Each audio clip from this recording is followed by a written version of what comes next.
Drumroll, please. Introducing Jack Frost and Sophia Claus, the newest characters in Mistwinter Bay, here to bring you winter holiday cheer. Or not. The holiday season is upon us. By the time this video goes out, those who celebrate Christmas have probably already opened their presents and are spending some well-needed time off with loved ones. Here in Sweden we celebrate Christmas on Christmas Eve, the 24th of December. Why? Because Swedes love to be ahead of everyone else. Jokes aside, this time of the year is for spending time with people you care about and show appreciation for them, regardless of if you are religious or not. Because let's face it, most people don't celebrate Christmas for religious reasons anymore. If they would, they shouldn't celebrate it in December in the first place, because that's likely not when a certain Son of God was born. Christmas is probably celebrated in December because the Christian Church merged the celebration of Jesus' birth with ancient pagan traditions such as Yule, and that seems pretty logical to me since Christmas is called Jul in Swedish. But enough about that history lesson. I'm LevUNknown, the lead developer of Mistwinter Bay. Let's get on with the so-called Christmas event that I made for the game.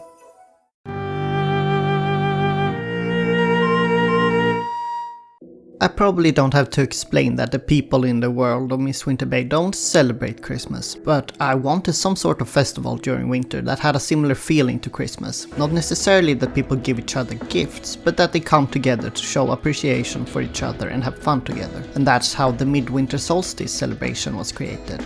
In the world of Sephra, where Mistwinter Bay takes place, the sun is at its highest on the 24th of midsummer. It's at its lowest on the 24th of midwinter. Just like in real-life Sweden, I want the celebrations to coincide with these events. Both of the solstices are celebrated in Strana, but not really in other countries. As a matter of fact, all countries have their own unique and shared celebrations, which I have put into a calendar so that I can easily check when each festival takes place.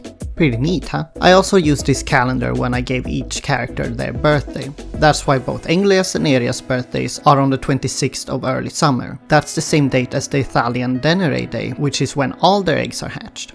As for whether or not a version of this calendar will end up in the game, I can tell you right now that it most likely won't. I don't really see a use for it right now. So, what actually happens during the midwinter solstice? Tradition has it that the Stranians get together with family and loved ones for a big dinner after the sun has gone down. They eat almost exclusively Stranian food, which often contains a lot of wheat and rabbit. And they eat cheesecake too, I decided when I wrote this event. After the dinner, everyone gathers on a town square or some other type of public gathering place to watch a bonfire together. People dance, play instruments, and sing along into the night. It's a sort of celebration of the darkest and coldest part of the year being in the past, and that things will only get better from here.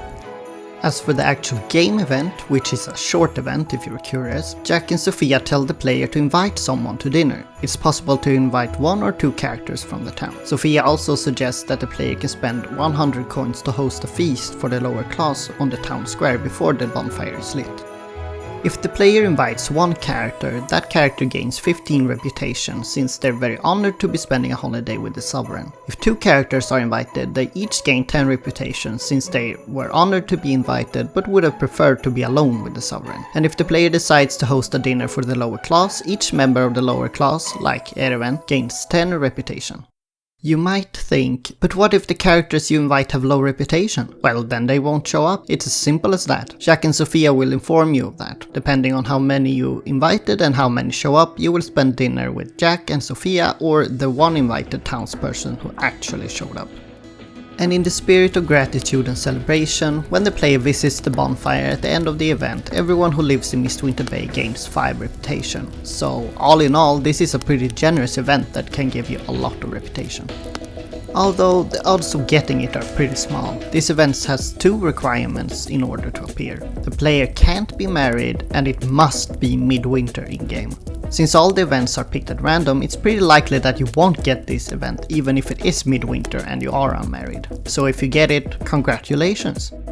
This event will, of course, be in the full version of the game. Wishlist the full game on Steam if you think it sounds interesting. All wish listings will help us a lot. But if you want to try out Mistwinter Bay for yourself right now, you can play the demo for free on both Steam and itch.io. And since I've been talking about gratitude, I would like to thank everyone who has played the demo and who supports us on our indie game development journey. It's really scary to go straight from school and start your own company, so we're really grateful that people seem to be interested in the game. If you want more insights into the development of the game, consider subscribing and following us on social media and Patreon. Leave a like if you enjoyed this video and comment on who you would like to invite to the Midwinter Solstice dinner. Have a great day and happy holidays.